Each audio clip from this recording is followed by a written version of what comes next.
Y recuerdo la figura de mi abuelo, pero borrosa. Mi mamá nunca me enseñó una foto de mi abuelo.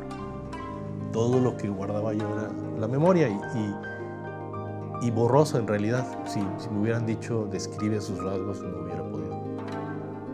Pero recordaba su figura en tonos y ya. Todos tenían un gusto especial por Japón. En mi caso, en mi casa, donde yo viví y crecí, todo era japonés, todo era japonés. Las mesas, los biombos, todo. Sí, sí. Sí. Obviamente siempre que íbamos a la escuela en nuestra infancia, pues siempre éramos las que íbamos disfrazadas de japonesitas, ¿verdad? Y mi mamá específicamente, que es, pues, Maeda, nació en Matamoros, Coahuila. Había muchas cosas que mi abuelo al menos le quiso hacer. Ahí tiene un kimono que le mandó traer de Japón para cuando cumplió 15 años. Y como era la única mujer de todos los hermanos, pues tenía, y casi la última, entonces tenía un valor como de mucho cuidado, pero básicamente yo creo que la parte más importante estuvo relacionada a la comida que se heredó, ¿no? Mi mamá no sabía mucho de él, pero definitivamente sí había rasgos de la cultura. Por ejemplo, durante toda mi niñez, mi mamá solía cocinar lo que nosotros llamábamos arroz de mi abuelito, arroz hervido. Y yo lo odiaba, porque no sabía nada. Mi relación con Japón nace a partir del fallecimiento de mi abuela. Durante su funeral tuve el gusto de conocer a mi bisabuela. Y ella me indicó de que teníamos entre nuestra familia, ella era hija de un japonés. Y bueno, que siempre tienes esa curiosidad porque pues tu apellido es diferente y te dicen que eres japonés, pero pues no sabes nada de Japón. Pues el apellido a veces te lo preguntan, ¿no? ¿Cuál es el origen? Y entonces, para nosotros, en el sentido familiar de todos, de parte de mi madre, siempre ha sido como un sentimiento de orgullo de tener esa pertenencia japonesa que se vivía de cierta manera, ¿no? Más que nada con los recuerdos de lo que había del abuelo, solamente con eso, pero era así un sentido de pertenencia que nos hacía diferentes y que nos hacía sentir orgullosos, ¿no? Aunque no conocíamos nada o no conocemos mucho, pero sí te hacía sentir orgulloso del clan, ¿no? Mi madre a veces tenía como que nos daba ciertas pistas, pero realmente nunca nos dijo concretamente somos descendientes de japoneses. Única huella de japoneidad, digamos japoneidad, en la familia era el apellido japonés. Bueno, hay casos de familias que ya perdieron apellido japonés. Pues realmente sabíamos muy poco, casi nada. Pues nada más que venía de Japón, que se había cambiado el apellido, lo había mexicanizado, su nombre también, que lo había adoptado un nombre mexicano. El nombre de mi bisabuelo es Soichi Sakai Inoue y él cambió su nombre de Soichi a José. Entonces todo el mundo lo conocía como José Sakai. Y mi tío Tomatsu cambió a Tomás, que es un nombre muy similar. Entonces de esa manera se podían integrar mejor a la sociedad mexicana. Tuvo varias actas de nacimiento. Algunos con su apellido normal, el que siempre usó, otro con el apellido japonés y otro donde tenía nombre diferente con apellido de mexicana. Pero yo creo que fue más bien por forma práctica de ¿y cómo te llamas? Y pues repetir es medio incómodo, ¿no? Entonces a mi abuelo, se puso Luis y mi abuela por documentos que veo se puso María. Sí, mi papá se puso Roberto y mi mamá Irma. Todos los hijos sí tenemos nombre en español y japonés. Que de los 5 o 6 japoneses que rondaban el pueblo, él era el único que se había convertido al catolicismo. Y entonces entendí, porque yo siempre quise saber el nombre de mi abuelo y mi mamá siempre me dijo que se llamaba Luis. Y a mí no me hacía sentido. Y yo siempre le decía, mamá, dime cómo se llamaba. Dime de verdad, Luis. Después entendí ya más grande que mi mamá no sabía cómo se llamaba en japonés. Mi acta de nacimiento dice que soy hijo de madre mexicana y de padre japonés. Entonces, cuando tuve necesidad de sacar mi primer pasaporte mexicano, que fue justo al terminar la carrera y estando ya trabajando en Vitro, que me pidieron que arreglara mi pasaporte para salir al extranjero, pues fui muy cómodamente a buscar mi pasaporte y me dicen, no, pues tú no eres mexicano. ¿Cómo que no soy mexicano? Yo nací en México y la Constitución dice que todo el que nace en México es mexicano por nacimiento. Sí, pero eres de padre japonés. Entonces yo veía eso en los Nikkei, en algunos Nikkei, que no sabíamos nuestro origen, que nos veíamos diferente, que nos ocultábamos, que todo, que era un problema de identidad, era un problema en que nos sentíamos no guapos, que nos sentíamos diferentes. Fácil puedo tener como 15 apodos diferentes relacionados nada más a mi nombre, o sea, ni siquiera con mis características físicas ni nada. Y entonces al principio yo le decía a mis papás, es que yo quiero cambiarme mi nombre. Viendo los problemas que tenía mi hija, y los problemas que yo tuve, yo tenía mucho miedo de que ella sufriera todo el problema cultural, porque mi hija, pues, además de que yo no parezco japonés, pero ella sí parece japonés, transformé el cuento del patito feo y le dije, mira, y empiezo a contarlo a los Nikkei. Yo creo que cierta soledad que sentían en ellos por ser distinto es lo que creo que va desvaneciendo, ¿no? Mis hermanas mayores siempre fueron muy interesadas en la cultura japonesa. Mi hermana mayor creo que hasta clases de japonés tomó algún día. Participaba en la Asociación México-Japonesa de Puebla. Era la que más mostraba interés y lo recuerdo muy bien porque hasta me burlaba yo de ella, porque yo le decía que se creía japonesa cuando no lo era. Mi hermana que sigue, también mayor que yo, tiene algunos rasgos orientales. En la universidad la apodaban Miss Comet. Yo no estaba enterado de la historia de la Segunda Guerra Mundial, nada. Había una versión que se había contado por mi madre. En ese tiempo llega una llamada de un japonés, Murakami Shoshin, el doctor Murakami Shoshin, nos llama, yo no lo conocía, me dijo que era expresidente de la Asociación Japonesa, México-Japonesa del DF, no sabía que había una asociación, no sabía que era Nikkei, no sabía nada.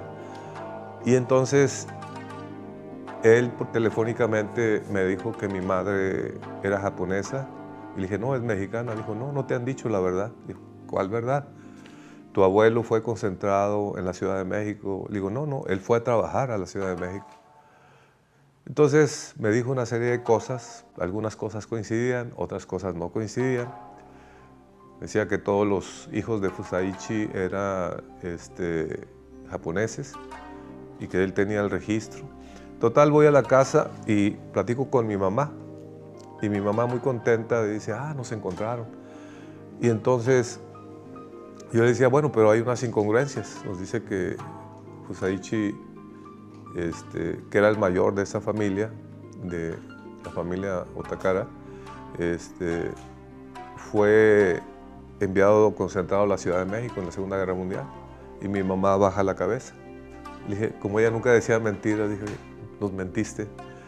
Y dice también con la cabeza baja, dice, papá prohibió hablar de este tema, porque para nosotros fue, especialmente para mi padre, fue una decepción, porque muchos japoneses ofrecieron la vida por México y haber aceptado una petición de que fueran concentrados fue algo que fue una molestia fuerte. La concentración que hubo durante la Segunda Guerra Mundial, irónicamente favoreció para fortalecer la comunidad, ¿no? Japonesa, pero en la provincia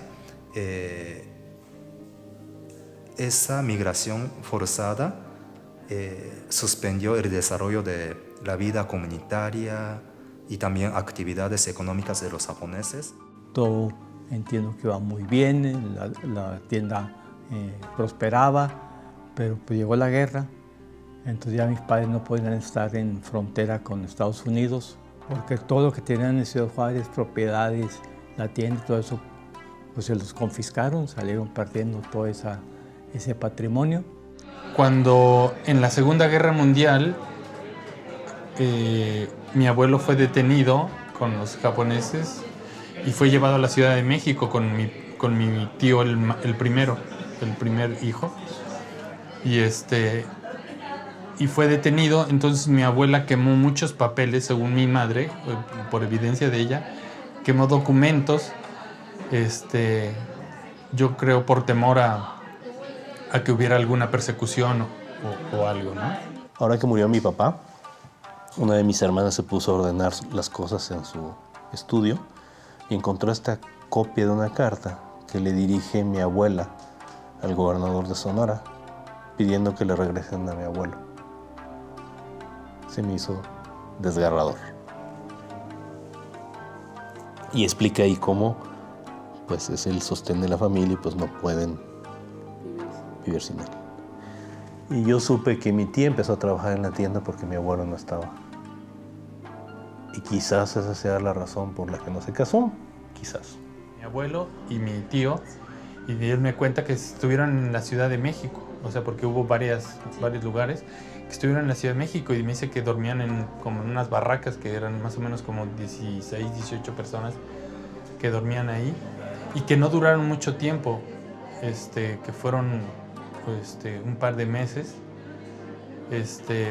Y según me dice mi madre, es que mi abuelo, como era médico, tenía muchos, no favores, pero muchos agradecimientos de la gente de la comunidad.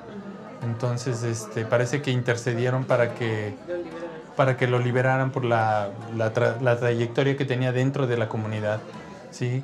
Que era una gente de servicio, una gente de, pues los médicos siempre han sido valorados, ¿no? Entonces parece que gracias a eso se pudo regresar pues bien y no permaneciendo mucho tiempo en estos claustros. Antes sentían que antes ser descendiente de japonés era desventaja. De hecho hubo esa época, ¿no?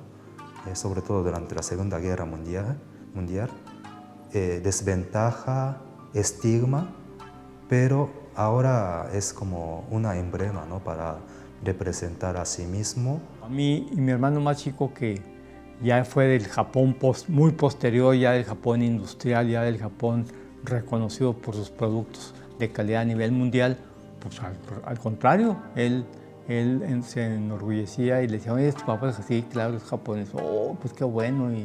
Pero después fue pasando el tiempo, tuve entre 10 y 11 años y empezó a llegar todo el boom de las caricaturas japonesas. Entonces, antes ya estaba, por ejemplo, Mazinger Z, Candy Candy, pero después llegó el boom de Sailor Moon, Dragon Ball. Entonces, todos los niños empezaron a llamarles mucho la atención todo lo japonés. Y después decían, oye, te llamas Soichi, qué padre, yo quiero un nombre así. Y yo, Ellos están revalorizando el pasado, la vida de sus ancestros y la percepción de su pasado, su familia, y de sí mismo está cambiando. Hay que darnos a la tarea de saber pues, nuestro pasado, o sea, es algo que ya es parte de nosotros y no lo conocemos. Empezamos a conseguir fotos. Y al conseguir fotos, esta es de 1932, empezamos a detectar a otras familias que recordábamos. Yo estaba muy entusiasmado cuando encontraba datos del ancestro de algún amigo de la asociación, pero pensé, si él mismo encontrara, investigara los datos, ellos van a vivir con los datos. Y entonces yo mejor voy a jugar un papel secundario, mejor ellos sean investigadores de la historia de su familia, porque así pueden ir descubriendo, restaurando los lazos, ¿no? ellos tienen que ser actores principales digamos, esta historia de la comunidad japonesa, ¿no? en la región. Y a mí me tocó vivir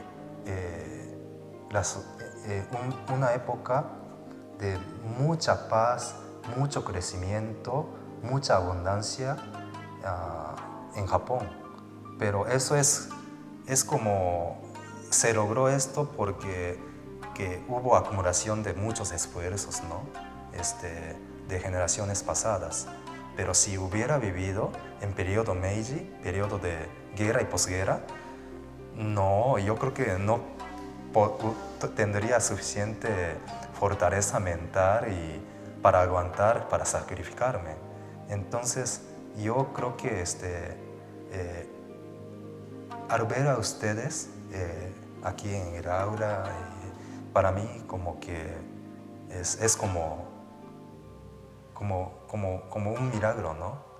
Estos japoneses tuvieron una vida muy difícil, pero formaron familia y ustedes ahora están bien, ¿no? Por lo menos ya salieron de la pobreza y muchos son profesionistas, entonces creo que valió la pena, ¿no? Mi historia es la historia de muchos Nikkei, o sea, y su historia es mi historia.